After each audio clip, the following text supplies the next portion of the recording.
What doing, guys? My name's Lisa. Welcome back to the channel.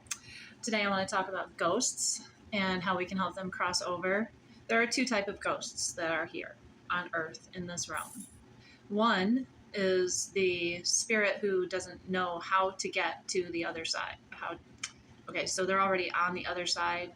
How to get to heaven or whatever anyone thinks of that higher realm is what we call heaven. And the other one are just demonic entities. If you've read the Bible, you know in the Bible it says that Satan is given 1,000 years to rule this realm. Part of that is those entities being allowed in here to influence us all. And they do, whether you know it or not. You will never, ever, ever have a real child ghost. There's no such thing as a child as a ghost. Those children are sent straight to heaven. There's no child that's a ghost. That's going to be a demon always. So the way that we help spirits cross over is if you have or you feel like you have entities or spirits in your house, the thing to do to help them leave this realm, which they all want to do, they just don't understand. Maybe they didn't have, I don't know, because when the person passes, the soul is clean of all its malformities, illnesses, mental illnesses.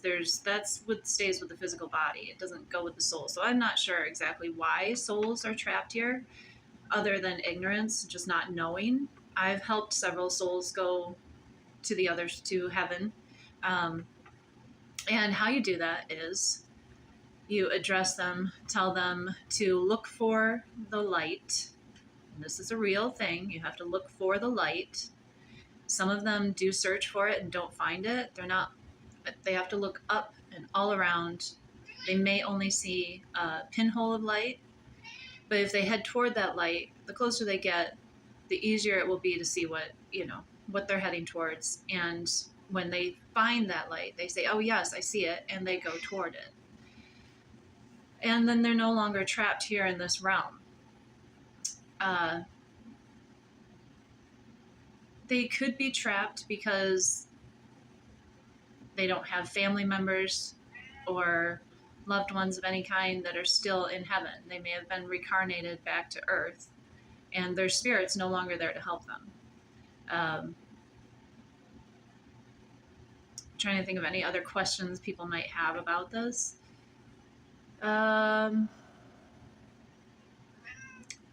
Puppy's got a few questions. Yes, cats and dogs are in heaven as well, and they'll wait for us as long as they aren't reincarnated. That's also their choice. If they want to stay up there and wait for us, they'll have the knowledge of when we're going to pass, and they'll wait as long as they need to wait. But yeah, it's super simple for spirits to cross. They don't realize it sometimes. They also may need to be told that a demonic entity cannot hold them here, because even though it's just a spirit and it's a soul, there's still a thought process, there's still a personality, there's still a belief system in place. Don't mess with the lighting, yo. Puppy girl, puppy love. No. Now we're gonna move your chair a little bit farther away from the cords, okay? Good job. Yes, I do love you. You're so good, girl. You wanna say hi? Say hello. Say hello. Where you at, puppy? Like, I just want to get love. Can I just get some love? There she is. Okay. And she says, wow. So yeah, that's how you help spirits cross over to the other side, to heaven. They may stay here because they don't think they're going to heaven. A little discussion might need to take place. I used to do this in now it's a controversial way with the Ouija board.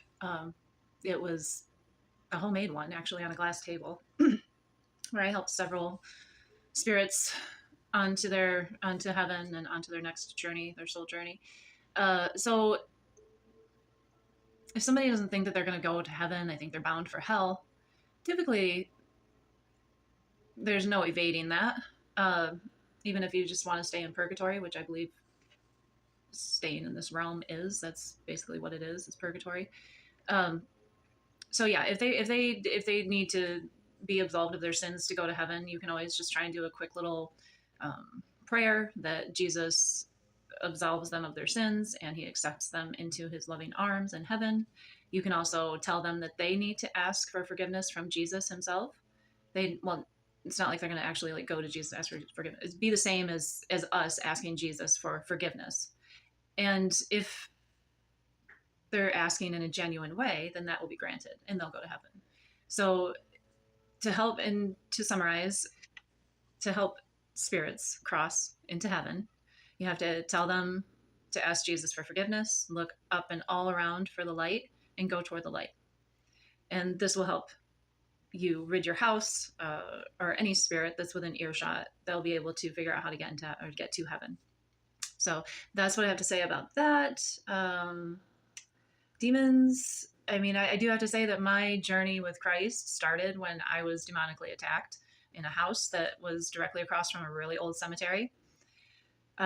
Everyone in that house was demonically attacked. It didn't matter if we were asleep or awake. It was happening like all the time. And every time it happened to me, I would ask Jesus for help, not out loud, because sometimes it was sleep paralysis. I was only asking in my own mind. I was only asking Jesus for help in my own mind.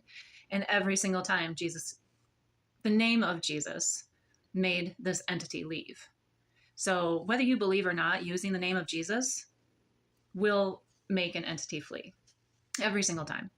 And it will also prove to you that God, Jesus, heaven, all of it's real, because it will work every single time, no fail. It could be that my energy is a little bit stronger because I have had some crazy experiences. I walked into an apartment that my landlord wanted me to check on, and there were literally over 25, 30 dark shadow entities in that apartment. They didn't go anywhere. They didn't think I could see them. I didn't know after I got baptized, I was able to see all sorts of things. So I saw these entities. It scared the crap out of me. And I just looked at them. I said, are we going to have a fucking problem? And they went away. I didn't have to use Jesus in that instance at all. It just my energy and my bravado, I guess, made them leave. So, but yeah, you will find, and it could also be that I had been baptized in that, and that could very well have helped give me the backup that I needed to handle that situation. The time for the demonic entities is about up. We're, I believe, nearing the end of that 1,000-year reign. And they just are so weak. They really are so weak. They've convinced people that God doesn't exist. They've tried to convince people that God doesn't exist. Well, God just proves himself every day in so many different ways.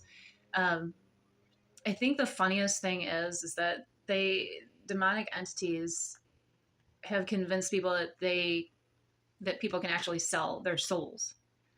Our souls don't belong. They belong in our physical bodies, the meat suit that we have, but they don't belong to us. They belong to God and Jesus. Regardless of our belief systems, our souls belong to Jesus and God. A demon or the devil, whatever you want to call them, cannot purchase your soul. So your soul's not for sale, even if you try and sell it. The joke's on the devil. Anyway, the lawn people are coming by finally and making a bunch of noise. They've been here for about 6 hours, so I don't know why they came over this way now. Thank you for listening. I hope this was helpful. Please post any questions that you have in the comments, and I'll try and to address them in my next video. And have an absolutely wonderful day. And don't forget to spread love and kindness to everyone.